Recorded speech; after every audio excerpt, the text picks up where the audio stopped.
যদি 900 বছর একটানা পৃথিবীতে হায়াত পায়, দোস্ত মনোযোগ দিয়ে কথাটা শোনো, কিন্তু এই 900 বছর সে আল্লাহর নাফরমানি করছে, কিন্তু 1 সেকেন্ডের জন্য 900 বছরে দুনিয়ার হায়াতে কোনোদিন কোনো দুঃখ, কষ্ট, যন্ত্রণা, বেদনা পায় নাই, একটা সুইয়ের আঘাত লাগে নাই, একটা কাঁটার আঘাত লাগে নাই।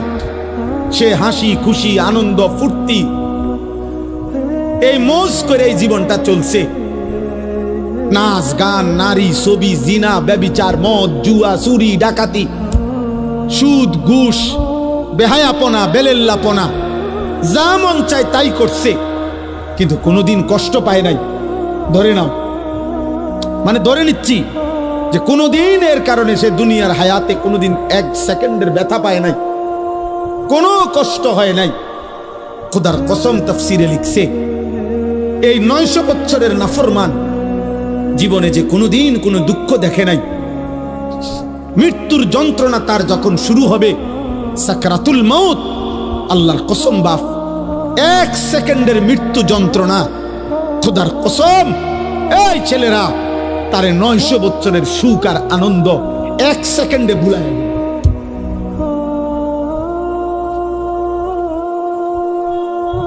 কবরের আযাব পরে, জাহান্নামের আযাব পরে, হাসরের আযাব দোস্ত আমার পরে, এগুলা তো আছে সামনে, কিন্তু 1 সেকেন্ডের মৃত্যুর যন্ত্রণা, এখনো জান কবজ হয় নাই, শুধু মৃত্যুর যন্ত্রণা শুরু হয়েছে। নাফরমান 1 সেকেন্ডের মৃত্যু যন্ত্রণায় 1000 বছরের আনন্দ ভুলে যাবে। আর কোনোদিন মনে পড়বে না তার যে জীবনে সে কোনোদিন সুখ দেখছে কিনা, সুখ দেখেছে কিনা। কাল্লা ইযা বালাগাতিত তারাকি ওয়া কিলা মান রাক ওয়া যান্না আন্নাহু আল ফিরাক ওয়ালতাফাতিস সাকু বিস সাক ইলা রাব্বিকা ইয়াওমা ইদিনিল মাসাক। আল্লাহ বলেন, নাফরমানের জান কবজের সময় মালাকুল মউত আজরাইল কলিজা থেকে তার রূহটা টান দিয়া ছিঁড়ে ফেলবে, আর ছিঁড়ে ফেললেই কণ্ঠনালীর কাছে আইসা, তারাকি মানে লো কণ্ঠনালীতে আইসা বিদে যাবে, রূহটা আটকাইয়া যাবে। এরপরে খোদার কসম তাফসীরের মধ্যে লিখছে, নাফরমানের জান রূহ মালাকুল মউত আজরাইল টাইনা হেসরাইয়া, কোন কাবাব, কোন শিকের মধ্যে যদি গোশত লাগানো থাকে, সেখান থেকে যদি শেষ গোশতের অংশগুলো টাইনা টাইনা সিরা সিরা বাহির করে, কোন গরম কিছুর মধ্যে যদি তুলা লাগে তো তুলা যদি টাইনা টাইনা বের করে, কোন ব্যান্ডেজ থেকে যদি তুলা ছিঁড়ে ছিঁড়ে বের করে, আল্লাহর কসম নবী বলছে, উম্মত মালাকুল মউত আজরাইল নাফরমানের রূহটা শরীর থেকে এইভাবে টাইনা টাইনা চিরা চিরা বাইর করবে। ফালাউলা ইযা বালাগাতিল হুলকুম ওয়া আনতুম হিনাইযিন তানদুরুন ওয়া নাহনু আকরাবু ইলাইহি মিনকুম ওয়ালাকিন লা তুবসিরুন ফালাউলা ইন কুনতুম গায়রা মাদিনিন তারজিউনাহা ইন কুনতুম সাদিকিন। আল্লাহ বলে, নাফরমানের কণ্ঠনালীতে যখন তার রূহটা আইসা আটকাইয়া যাবে, চারিপাশের আত্মীয় স্বজন তখন দেখতে থাকবে। আল্লাহ বলেন, আমিও তো দেখতেছি, আমিও তো সামনেই আছি। আল্লাহ তখন চ্যালেঞ্জ করে বললেন, হে নাফরমান পাপী, তোর আত্মীয় স্বজনকে বলো না এই মুহূর্তে তোমারে মালাকুল মউত আজরাইল থেকে ফিরাইয়া রাখতে।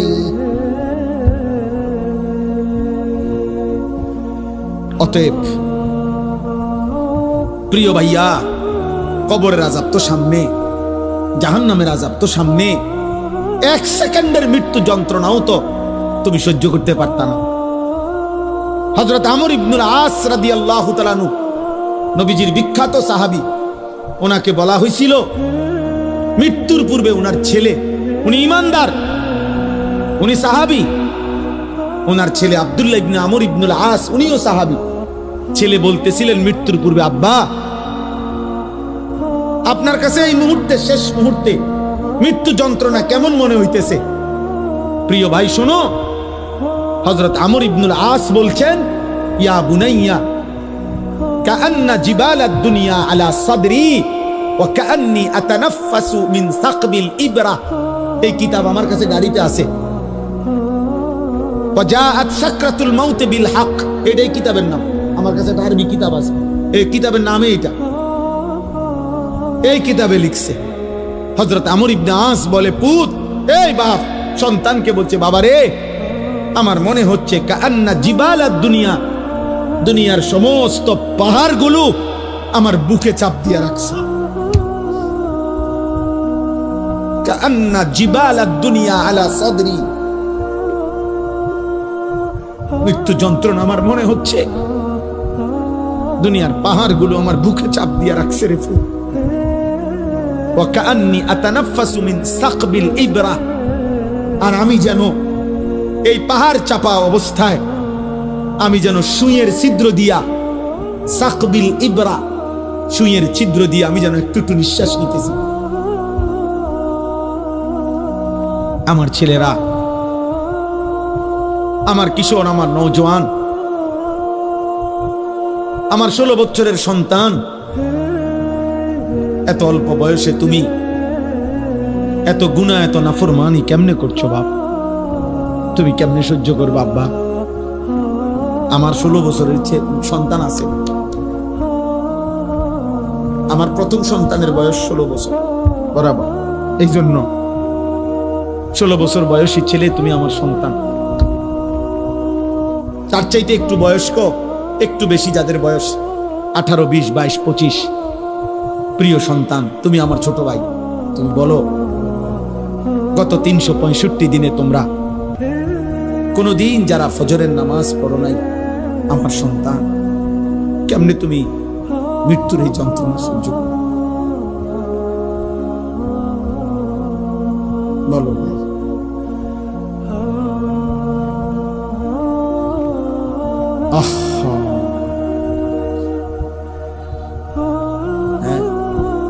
সারা রাত যারা মোবাইলে নারী দেখো, ছবি দেখো, উলঙ্গ দৃশ্য দেখো, এত নারী, এত ছবি, এত জিনা, এত বেবিচার, এত অসভ্যতা, নিজের হাত যারা নিজের লজ্জাস্থানে গুনাহের কাজে ব্যবহার করছো, কি করছো বাপ? আমি যে এর চাইতে বেশি আর বলতে পারছি না। আমি যদি একলা পাইতাম যুবক তোমারে, আমি একলা আরো অনেক কিছু বলতাম। এনে আমার উস্তাদ বসা, মুরব্বী বসা, ওলামা বসা, বয়স্ক বসা। আমার জিন্দিগির ফিকির এটা, আমার রাত দিনের মেহনত এটা। অনেক কিশোর নওজোয়ান ফিরবে। বলো ভাইয়া, তোমরা কি হিসাবে? অগণিত ছেলের চেহারা দেখলেই বোঝা যায় বাপ, আজকের সারা দিনে যারা এক ওয়াক্ত নামাজ পড়ো নাই, হায় মুসলমানের সন্তান, কেমনে পারলা? তুমি কি মরবা না? তুমি কি কবরে যাইবা না বাপ? এই পৃথিবীর কত রাজা বাদশাহ কবরে চলে গেছে, তুমি কি কোনোদিন কবরস্থান দেখো নাই? তুমি কারো জানাজা পড়ো নাই? তুমি কি কোনো মানুষের লাশ দেখো নাই? আমি 5 দিন আগে আমার জ্যাঠার সাথে কথা বলে আসছি বাড়িতে, খোঁজ খবর নিছি। 5 দিন পরে আমার জ্যাঠা মারা গেছে। আমি জ্যাঠার দিকে তাকাইয়া বাড়িতে গিয়া দেখছি, আমার এই সেই মানুষটা যার সাথে আমি কথা বলছি, উনি নাই, চুপ হয়ে গেছে, হাত নড়ে না, পাও নড়ে না। আমি জানাজা পড়াইছি আমার জ্যাঠার, তো জানাজার আগে আমি আমার জ্যাঠার কবরটা খালি, তখন কবরে রাখে নাই। আমি কবরের দিকে তাকাইয়া অনেকক্ষণ, 8-10 মিনিট হইব, আমার বাবার কবরের পাশে আমার জ্যাঠার কবর। আমার আব্বা আগে ইন্তেকাল করছে। আমার জ্যাঠার কবরের দিকে তাকাইয়া অনেকক্ষণ, খালি কবরের দিকে তাকাইয়া ছিলাম। তাকাইয়া আমার মনে হইল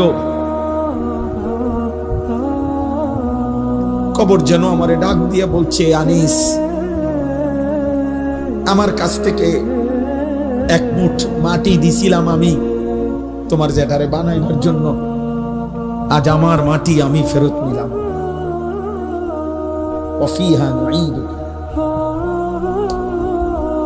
নওজোয়ান, তোমার মাটি মাটির কাছে ফেরত চলে যাবে। তুমি মাটি ছাড়া আর কিছু না। তোমার এই চোখ, নাক, কান, হাত, পাও, হ্যাঁ, এটা চোখ, নাক, কান, মাটি, ও মাটির টুকরা। ওয়ালাকাদ খালাকনাল ইনসানা মিন সুলালাতিন মিন তিন। আল্লাহ বলছে শুকনো মাটি থেকে, ঠনঠনে মাটি, আমি সেখান থেকে মানুষকে সৃষ্টি করেছি। তুমি মাটির একটা টুকরা ছাড়া আর কিছু। আর মাটির এক টুকরা এত অহংকার করা এত বড় মালিকের সামনে সাজে না রে বাপ, উচিত না, উচিত।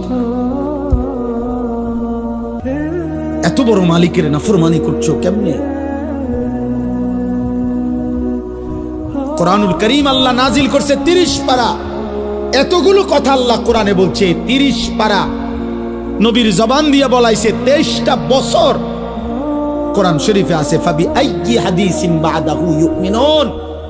আল্লাহ বলছে বান্দা বল না রে, আমি আর কেমনে বললে, আর কোন কথা বললে, আর কতবার বললে বান্দা তুমি আমার কথা মেনে নিতা?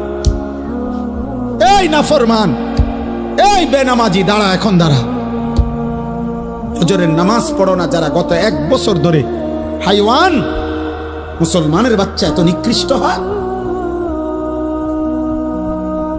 তোর কোনো মা নাই, তোর কোনো বাপ নাই বেটা, তোর কোনো আল্লাহ নাই, তোর কোনো নবী নাই, তোর কোনো ধর্ম নাই। নাফরমান। জীবন মানে শুধু ভাত, জিন্দিগি মানে শুধু ভাত, জীবন মানে শুধু ঘুম, জীবন মানে শুধু পেশাব পায়খানা, জীবন মানে শুধু লজ্জাস্থানের চাহিদা পূরণ। এগুলো তো কুত্তারও পূরণ হয়। এই নাফরমান, খানা তো কুত্তাও খায়, ঘুম তো কুত্তাও যায়, পেশাব পায়খানা তো কুত্তারও হয়, লজ্জাস্থানের চাহিদা তো কুকুরও পূরণ করে। কুকুরের বাচ্চা হয় না? কথা বলে না, কুত্তার বাচ্চা হয়নি তো কুকুরের বাচ্চা হয়, মানেই তো তার চাহিদা পূরণ না হইলে বাচ্চা হয় কেমনে? তো তুমি এটা কি ভাবছো বাপ? 1 ওয়াক্ত নামাজও পড়তা না, কেমনে বাঁচবা?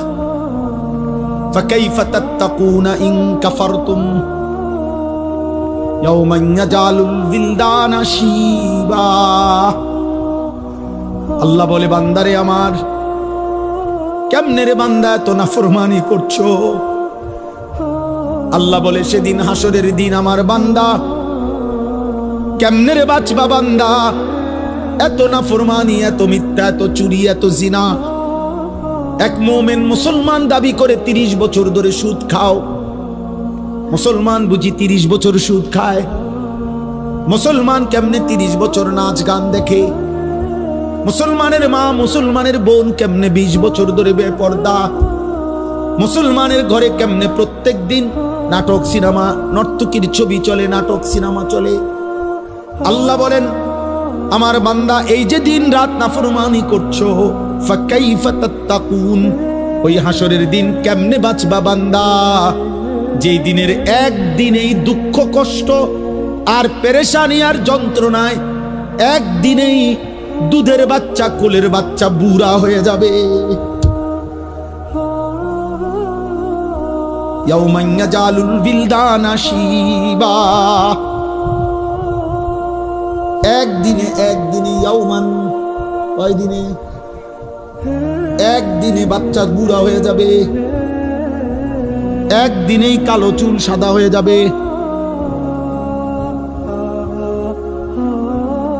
খামখেয়ালি করো না বাপ, শেষ কথা, শেষ। তুমি আল্লাহর বেষ্টনীতে আছো, আমিও। আমাদের জন্য আল্লাহ তাআলার ইন্তজাম করা আছে। তুমি আল্লাহর এই ইন্তজামের বাইরে যাইতে পারতা না। আল্লাহর বেষ্টনীর ভিতরে থাইকেই মৃত্যুর যন্ত্রণা আসবে।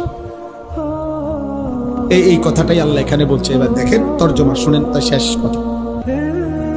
আমার ভাই, আমি বলে গেলাম, আমার সন্তান, আমার ছেলেরা, আমার বাবারা, আমার ভাইরা, আমি বলে গেলাম স্পষ্ট, দয়া করে মরণকে স্মরণ করো, ভুলে যেও না। তুমি ভুলে গেলেও মরে যাবা। বলে আমার মনে ছিল না, মনে না থাকলেও মৃত্যু হবে। হবে? কথা বলে না, বলো না ছেলেরা, বলো। তুই মরে যাবে বাপ। এই মোবাইল থাইকা যাবে, ফেসবুক থাইকা যাবে, এগুলো হারায় যাবে। তোমার চোখের ওই নারীও হারায় যাবে। হয়তো কোনোদিন আর মনেও পড়বে না কারো কথা, কিন্তু গুনাহগুলো সাথে নিয়ে তোমার হাসরের ময়দানে দাঁড়াইতে হবে। এই পাপগুলো নিয়েই তোমাকে দাঁড়াইতে হবে। এই জন্য আমি কিশোর নওজোয়ানের পরিবর্তনের খুব প্রত্যাশী। আমার এক ছোট্ট জিন্দিগি প্রয়োজন, আমি দিয়ে দিলাম। কিন্তু আমার একটা আশা, মুসলমানের নওজোয়ান তোমরা ইনশাআল্লাহ ফিরলে, তোমরা যদি ফজরের নামাজ পড়ো, এতগুলো ছেলে ইনশাআল্লাহ কদর কসম ইসরায়েলের কুত্তাদের কলজা সুদ্ধা নড়ে উঠবে ইনশাআল্লাহ। সেজদাবিহীন বিজয় আসবে না বন্ধু। স্লোগান দিলে হবে না, শুধু স্লোগান দিলে। স্লোগান আমিও দিতাম, জানি। আমি ছাত্র জীবনে স্লোগানে সেরা ছিলাম। ঢাকা চৌধুরীপাড়া যখন পড়তাম দাওড়ার কাম থেকে গিয়া, তখন স্লোগানে সেরা ছিলাম। হুজুররা আমার স্লোগানের জন্য নিত, পুরো এলাইতাম পারু স্লোগান দিয়া।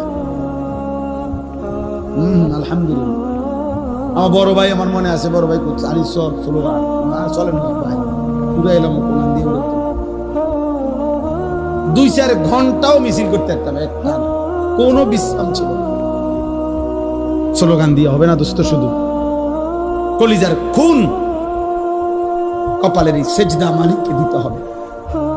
ভাইয়া, আরো 100 বছর চেষ্টা করেও কাফের বেঈমানদের সমপরিমাণ অস্ত্র, কাফের বেঈমানদের সমপরিমাণ ক্ষমতা, দুনিয়াবি আসবাব আমাদের হবে না। আমাদের বিজয় আমাদের ওই রবের কাছে। আমাদের উপরে যিনি, তিনি আমাদের জন্য যথেষ্ট। আমরা যদি যথাযথ চোখের পানি দিতে পারি, আমরা যদি চোখের পানি ফেলতে পারি, সেজদা দিতে পারি, ইনশাআল্লাহ বিজয় আসবে। গাজাবাসী সন্তান খুব কষ্ট পাইতেছে বাপ। আজকেও পত্রিকা আসছে, সব পত্রিকা। গতকালকে বৃহস্পতিবার গাজার প্রায় 4.5 লক্ষ মানুষ, তারা আবার শেষবারের মতো ইসরায়েলের বেঈমান কুত্তারা বলছে, গাজাবাসীরে মাইকিং করে শুনাই দিছে, তোমাদেরকে পলায়নের জায়গা ছেড়ে দেওয়ার শেষ সুযোগ দেওয়া হলো, এরপরে আর বাঁচতে দেওয়া হবে না। ছোট ছোট মাসুম বাচ্চা নিয়ে মহিলারা খালি পায়। আজকের পত্রিকাতেও আসছে যে এরা হাঁটতেছে, ওরা জানে না ওরা কোথায় যাবে, ওরা জানে না। 12 কিলোমিটার পায়ে হাইটা একটা বাচ্চা একটা রুটির জন্য হাত পাইতা অনেক কষ্টে যখন একটা রুটি নিছে, রুটি নিয়ে যখন ফেরত আসছে, এই কিছুদিন আগে পত্রিকা আসছে, 12 কিলোমিটার পায়ে হাইটা রুটিটা নিছিল। এই রুটি নিয়ে যখন ফিরে আসছে, গাজার ওই ছেলেকে গুলি করার পরে বুলেটের আঘাতে রুটি হাতে মাসুম সন্তানের কলিজাটা ঝাঁঝরা হয়ে গেছে। ও আর রুটি খাইতে পারে না।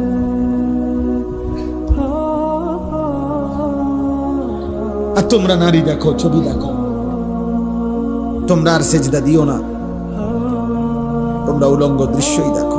তোমাদের আর মোবাইলের নেশাই গেল না, তোমাদের চুলের ফ্যাশনই শেষ হলো না, তোমরা তোমাদের বন্ধুদের আড্ডাই শেষ। তোমরা মনে করছো ইবলিস শয়তান তোমাদের বলছে তোমাদের বিপদ হবে। বিপদ শুধু ফিলিস্তিনের।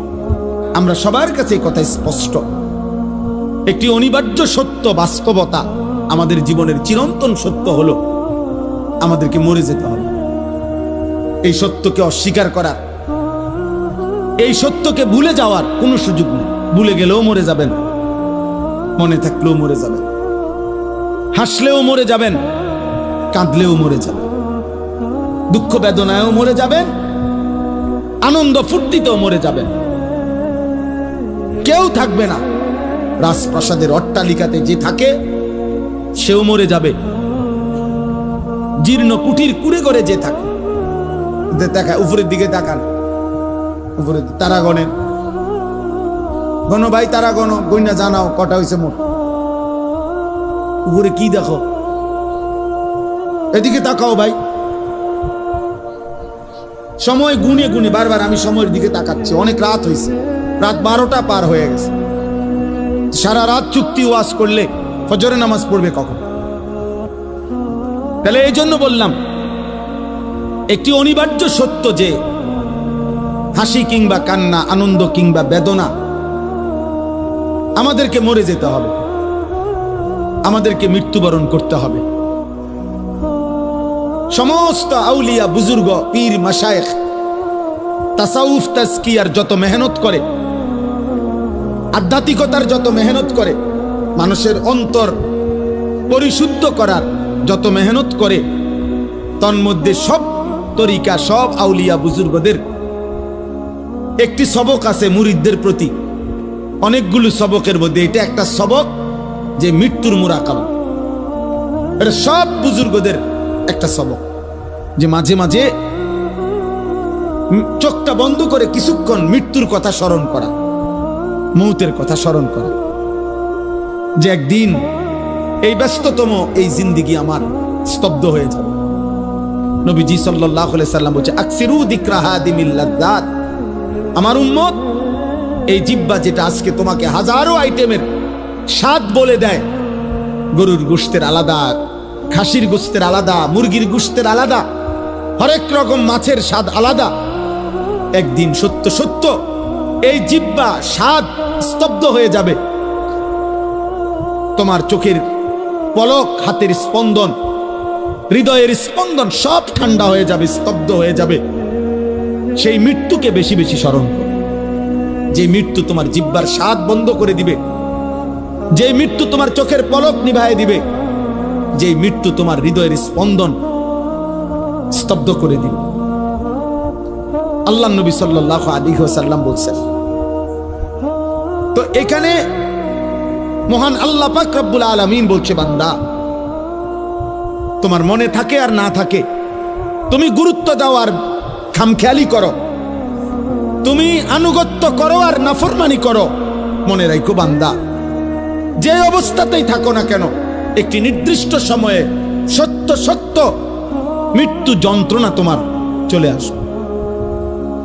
প্রত্যেক মানুষের, আমার ভাই আমি দেরি করব না, অল্প সময়, তর্জমা বলতে বেশিক্ষণ লাগবে না, এই মূল কথাটা বুঝাইতে চাইছো।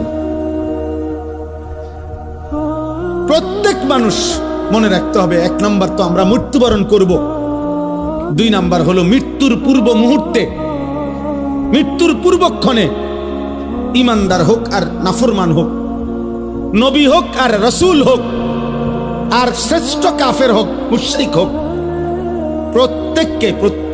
প্রত্যেককেই সাকরাতুল মাউত, মৃত্যুর যন্ত্রণা ভোগ করতে হবে।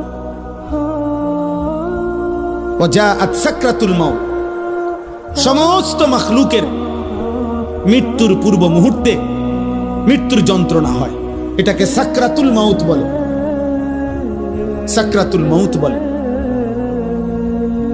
তিনি নবী হন, তাকেও সাকরাতুল মাউত, মৃত্যুর যন্ত্রণা ভোগ করতে হবে। আবার সে নাফরমান, পাপী, কাফের, মুশরিক হোক, তাকেও মৃত্যুর যন্ত্রণা ভোগ করতে হবে। কিন্তু পার্থক্য হইল, একজন মুমিন, একজন মুত্তাকি, একজন ইমানদারের মৃত্যু যন্ত্রণা যখন শুরু হয়, তখন সে খুশিতে, আনন্দে আরো উৎফুল্ল হয়ে যায়, যে হ্যাঁ, আমার মালিকের সাথে, আমার বন্ধুর সাথে মুলাকাতের সময় হয়ে গেছে। আল মাউতু জাসরুন ইউসিলুল হাবিব ইলাল হাবিব। ইমাম কুরতুবী রাহমাতুল্লাহ আলাইহি তার কিতাব আত-তাযকিরা ফি আহওয়ালিল মাউতা ওয়া উমুরিল আখিরা কিতাবে লিখছেন, মৃত্যু হলো একটা পোল, একটা ব্রিজ, একটা সাঁকো, যেই সাঁকো, যেই ব্রিজের এই পারে মুমিন মুত্তাকি, ওই পারে মহান আল্লাহ, এপারের মুমিনের বন্ধু, ওই পারে যিনি দাঁড়িয়ে আল্লাহ, ওই পারের যিনি আল্লাহ, এপারে তার বন্ধু মুমিন। এই ব্রিজটাই শুধু পার হওয়া বাকি, এই ব্রিজটা অতিক্রম করলেই এপারের বন্ধু ওই পারের বন্ধু মালিকের সাথে মিলবে। ইউসিলুল হাবিব ইলাল হাবিব, হাবিব হাবিবের সাথে, বন্ধু বন্ধুর সাথে মিলিত হবে। আল্লাহ রাসূল সাল্লাল্লাহু আলাইহি সাল্লাম বলেন, ইমাম কুরতুবী রাহমাতুল্লাহ আলাইহি বলেন, আর সেই কোলটাই হলো মৃত্যু। মুমিন মরবে তো তার বন্ধু মালিকের সাথে সম্পর্ক হয়েছে, সম্পর্ক হয়েছে। তো মুমিনের সাকরাতুল মউত, মৃত্যু যন্ত্রণা হবে, কিন্তু তার মধ্যে তার উৎফুল্ল, কিন্তু মৃত্যুর যে যন্ত্রণা কষ্ট এটা তাকে ভোগ করতে হবে। যত বড় ইমানদারি হোক, তিনি রাসূল হোক, তিনি নবী সাল্লাল্লাহু আলাইহি সাল্লাম, তাকেও। এজন্য হাদিসের মধ্যে আছে, বিশুদ্ধ হাদিস, আল্লাহর নবী সাল্লাল্লাহু আলাইহি ওয়াসাল্লামের স্ত্রী আম্মা জান আয়েশা রাদিয়াল্লাহু তাআলা আনহা, তিনি বর্ণনা করছেন ইন্তেকালের পূর্ব মুহূর্তে নবীজি সাল্লাল্লাহু আলাইহি সাল্লামের যখন মৃত্যু যন্ত্রণা সাকরাতুল মউত শুরু হয়েছে, আম্মা জান আয়েশা তখন সামনে, আয়েশা রাদিয়াল্লাহু তাআলা আনহার বুকের মধ্যে নবীজির মাথা মোবারক। এই অবস্থায় নবীজি, হযরত আয়েশা রাদিয়াল্লাহু তাআলা আনহা বলেন, নবী সাল্লাল্লাহু আলাইহি সাল্লামের কপাল মোবারক ঘামে ভিজে গেছে, আমি একটা বাটির মধ্যে করে পানি এনে দিলাম। আম্মা জান আয়েশা বলেন, বারবার নবীকে দেখছিলাম, আল্লাহ নবী সাল্লাল্লাহু আলাইহি সাল্লাম তার ডান হাত মোবারক ওই পানির মধ্যে ভিজাইতেছে আর কপাল মুছতেছে আর দোয়া করতেছে, আল্লাহুম্মা আইন্নি আলা সাকারাতিল মউত, আয় আল্লাহ, মৃত্যু যন্ত্রণার এই মুহূর্তে আপনি আমাকে সাহায্য করেন। আল্লাহুম্মা হাফফিন আলাইয়া সাকারাতিল মউত, আল্লাহ আমার মৃত্যু যন্ত্রণা সহজ করে দেন। এরপরে বলছেন, লা ইলাহা ইল্লাল্লাহ, আল্লাহ আপনি ছাড়া কোনো ইলাহ নাই, ইন্না লিল মাউতে সাকারাত, হায় মৃত্যুর বড় ভারী যন্ত্রণা। এই কথা বারবার বলতেছেন, অথচ তিনি মুহাম্মদুর রাসূল সাল্লাল্লাহু আলাইহি সাল্লাম, অথচ তিনি নিষ্পাপ, তিনি মাসুম, তিনি নিষ্পাপ। অতএব প্রত্যেককেই মৃত্যু যন্ত্রণা ভোগ করতে হবে, ইমানদার হলেও ইমান। কিন্তু ওই যে বললাম, উনার এই যন্ত্রণা হচ্ছে ঠিক আছে, কিন্তু উনার এই যন্ত্রণার মধ্যেই তিনি রব্বুল আলামিনের মুলাকাতের স্বাদ পাচ্ছিলেন। এজন্য ওই হাদিসের মধ্যে এটাও আছে যে নবীজি সাল্লাল্লাহু আলাইহি সাল্লাম এরপরে এই দোয়া এগুলা পয়রা বারবার বলতেছিলেন, বালির রফিকাল আলা, বালির রফিকাল আলা, বরং আল্লাহর সান্নিধ্য, বরং বন্ধুর সান্নিধ্য, বরং বন্ধুর সান্নিধ্য। হাদিসের ব্যাখ্যার মধ্যে আছে, এই বরং বলতেছে কেন? বরং বন্ধুর সান্নিধ্য মানে কি? মানে বুঝাইতেছেন মালাকুল মউত আজরাইল ওনাকে বলতেছিলেন, ইয়া রাসূলুল্লাহ, দুনিয়ায় আর কয়দিন থাকবেন নাকি রবের কাছে যাবেন? তো আল্লাহর নবী বলতেছেন, বরং বন্ধুর কাছেই যেতে চাই। কষ্ট হোক, সাকরাতুল মউত হোক, তো মুলাকাত চাই মালিকের, মুলাকাত চাই বন্ধুর। এই জন্য আমরা কিতাবে পড়ছি, হযরত ইব্রাহিম আলাইহিস সালাম, উনাকে মালাকুল মউত আজরাইল আসছে, আয়েশা বলছে, আপনার জান কবজ করতে চাই, আপনি অনুমতি দেন। হাদিসের মধ্যে আছে, প্রত্যেক নবীকে মৃত্যুর পূর্বে মালাকুল মউত জানায়, অনুমতি চায়। অনুমতি না নিয়ে কোন নবীর জান কবজ করা হয় নাই। তো ইব্রাহিম আলাইহিস সালাম বললেন, আজরাইল, আমার একটা ছোট্ট প্রশ্ন আছে আল্লাহর কাছে, তুমি একটু জিগাইয়া আসো। যাও, তুমি জিগাও।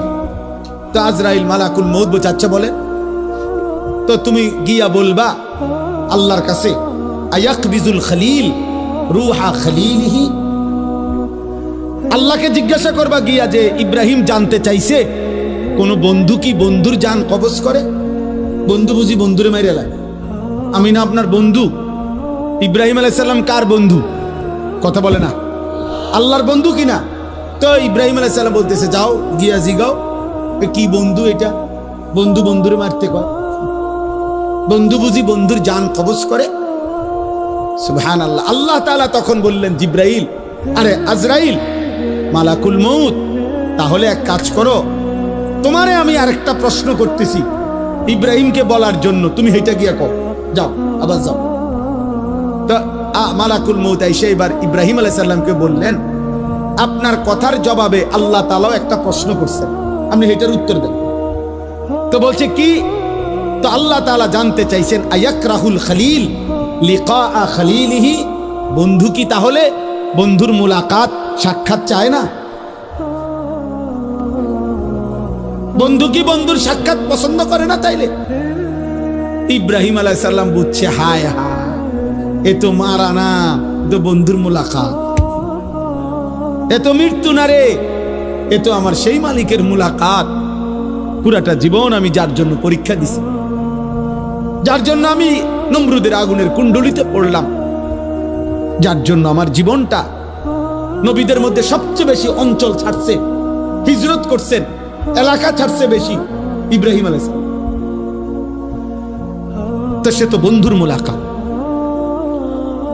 এজন্য দোস্ত প্রথমে কথাটা বুঝাইতে চাইলাম যে মৃত্যুর যন্ত্রণা প্রত্যেকের হবে, বাকি মোমেন মুত্তাকি ইমানদার তার মৃত্যু যন্ত্রণা তার আনন্দের বিষয়। কষ্ট হচ্ছে ঠিক আছে, কিন্তু আনন্দ হচ্ছে যে আমার রবের মুলাকাত।